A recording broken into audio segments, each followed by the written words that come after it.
এই ছোট্টখাট্ট একটা school, but অনেক বেশি মেমোরিজ ছিল এখানে। আর আমার ফ্রেন্ডদেরকে খুব মিস করতেছি। ওরা এখন অনেক দূরে থাকে, এক একজন এক এক জায়গায়, কেউ ঢাকায়, কেউ কুমিল্লায়, কারো বিয়ে হয়ে গেছে।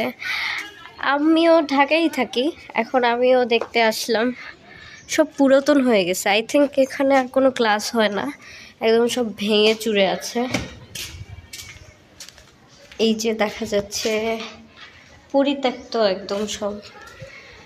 তো অনেক দিন পর আসলাম, আবার চলে যাব। কেউ সাথে আসলে খুব ভালো লাগতো, কারোর সাথে দেখা হলো না, শুধু স্যারদের সাথে দেখা হলো। এখন মিসদের সাথে দেখা করব, তারপর চলে যাব। ভালোই লাগছে, অনেকদিন পর এলাম।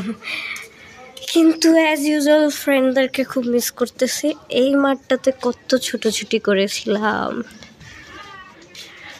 মাঠটা এখনও একই রয়ে গেছে, সব একই আছে, শুধু আমি আর নেই।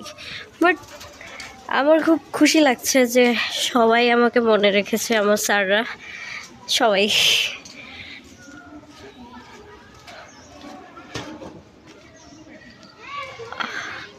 এই স্কুলটায় অনেক জায়গা, কিন্তু ঠিকঠাক মতো কাজ হচ্ছে না। যদি হতো তাহলে অনেক ভালো হতো। এই যে এইটা আমাদের স্কুলের মসজিদ, কাজ চলছে, এখনও শেষ হয়নি। এই যে পাশে একটা বড় পুকুর। এই জায়গাটা আমাদের খুব প্রিয় ছিল যখন আমরা এখানে পড়তাম। এখানে আমরা সারাক্ষণ আড্ডা মারতাম। এই রাস্তা, এই মাঠ, এই স্কুল, এই ক্লাসরুম, সব কিছুই খুব প্রিয় ছিল।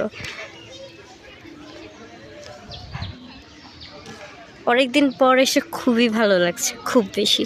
আর সবাই যদি সেই আগের মতো থাকতো তাহলে আরও বেশি ভালো লাগতো। জানি সব আগের মতো হওয়া পসিবল না, স্টিল মিসিং।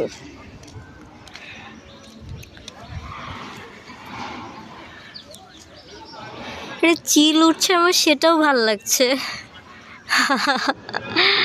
সব কিছুই ভালো লাগে। চাঁদপুরের এইটা আমার একটা অন্যতম ফেভারিট জায়গা। এই জায়গাটা আমার খুবই ভালো লাগে।